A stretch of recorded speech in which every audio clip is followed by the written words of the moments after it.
Hey everybody, I just wanted to give you a refresher on how we develop essential questions for our PLCs and our study groups. Okay, so the first thing we want to do is we want to think about our topic and all the things that we know about it and all the things we wonder about it. So I'm going to do like a mock thing here for you.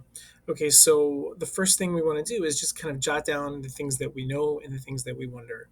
So take some post-its. That's what I would do, and just think about all the things you already know about your topic and things that you're wondering about your topic. Okay, and jot them down, one thought per post-it. Okay, so let's see, we're going to pretend that we're a fake study group about conferring. Okay, so let's think, what do we know about conferring? So conferring, conferences have one teaching point. Okay, conferences have one teaching point. Put that down. What's another thing? Um, um, okay, so we use our own work to model in conferences. Okay, what's another thing? Um, how how can we keep conferences quick? All right, how can we keep conferences quick, because we want to make sure we get to every student once a week, right? So I'm just jotting down all the things that I already know and things that I wonder about conferring. Okay, so why don't you pause the video and do that with your topic, and then we'll continue. Okay, all right, click pause. Hey, welcome back. All right, so now that you've got all your post-its and your jottings and your wonderings all down about your topic, you probably have a lot of post-its. Okay, so I made up some more post-its about conferring, and so the next step is to take all these things and kind of sort them into bigger, broader categories, or sometimes I like to think of it as chapters inside a chapter book. Okay, so here are some of the other ones that I came up with. Like, there's a lot of things to think about, like different ways to keep your records of your conferring so you don't forget everything. um, it's not necessarily linked to the mini lesson. The questions that we ask in the beginning of conferences are open-ended. We have, how do you not do too much for for students in conferences? Like, how do you not take over their work and do it for them? How do you find the best mentor texts? And it's important to listen closely. So those are some just other, wonderings and jottings that I have about conferring. Okay, so now that we've got this, you probably have way more than I do, because there's so many smart people sitting together coming up with their thoughts and their questions and stuff. So you probably have a lot more post-its than I do, but whatever. So the next step is to take these post-its and sort them, like I said. So I'm going to take one that I think I can say the most about and start with that. Like, I think, um, we use our own work to model in conferences. Okay, and I think this is important because otherwise, if we're not doing that, we're just assigning a student to do something that they don't know how to do yet. Okay. So how? What else is kind of like that? Um, I think this one. How do you not do too much for students in conferring? Right. How do you not take over their work? Right. Um, because modeling is a big part of that. Right. Also, that makes me think about this one. The conferences have one teaching point that we're paying attention to each time. And that teaching point is not necessarily the mini lesson. So I've got these four post-its that go together. You might have more than four that go together because you have like way more post-its than I do. So I put these four together and try to think, what would I call this group of four post-its? What are these mostly about? I think these are mostly about, I guess, the content of my conferences. So I'm going to take an index card and I'm going to write content of conferences as the title for these four post-its.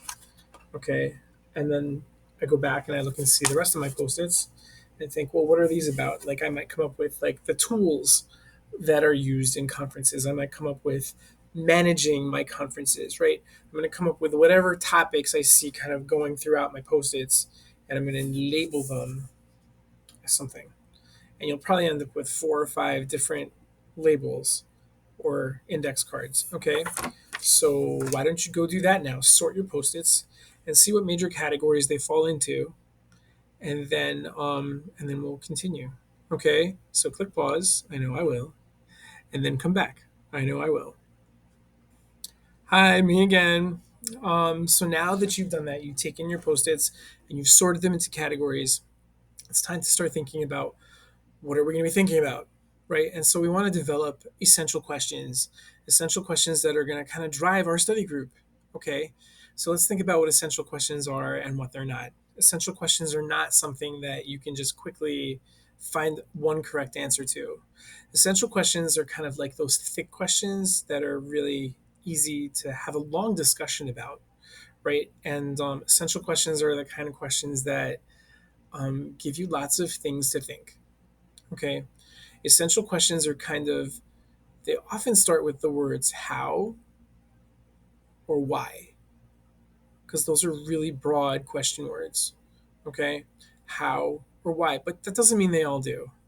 But that's what I try to think of. Like, those are usually good words to start my essential questions on. So let's look at this topic, content of conferences, right? And I'm thinking about these post its that I gathered around that. So I'm going to talk with the people in my group about what what kind of question I can come up with that we could talk about for a long time, for like months. Okay, things that I can observe in classrooms, things that I can try to develop myself or with them or with my students. Okay, so now, so since this is about the content of conferences, how or why, how how can we best deliver good teaching? I'm not going to write the whole thing out, but I'm going to take a sentence strip and do that. How can we best deliver good teaching? Boy, my handwriting is terrible, isn't it? How can we best deliver good teaching in conferences? But I'm thinking this is not just reading and writing. This could be other stuff too, right? This could be math. This could be science and social studies. This could be anything. Any place where we kind of talk with our kids about their work and we show them how we do the same type of work ourselves. Okay. So that's something that I would do. I would write, how can we best deliver good instruction through conferring across our day? Okay. That's something that you could talk about for a year, right? That's something that can really be something you delve into, right? That's something you can develop sessions in classrooms over, right? You could sort of think of other tools that you create, right? And that's how you kind of create these essential questions for your study group, okay? And you'll probably come up with, 4 or 5, one for each of these chapters of the posts that you've come up with, okay? And what we're going to do is we're going to write these essential questions and we're going to post them publicly around the school. And then whenever you meet with your study group, that's something that is going to be the anchor for your conversation. Whether you're going into a classroom that day or you're just meeting and looking at things that you've already done, that should be what you talk about. And then every time that you find answers where you're able to kind of, you know, elaborate on these questions, you'll take some post-its and stick them underneath. And then once you have a lot of post-its, you might revise your question and go deeper and deeper in your understanding. Okay? So I know this sounds really heavy, and it is, but that's what makes this so exciting, right? Here you are kind of developing the newest, best thinking about teaching and learning that there can be. Okay? So, as always, feel free to reach out if you want to talk this through. And I wish you a very great, that's a really lame term, right? The best possible year of study that's exciting together with you and your professional friends. I'll see you next time.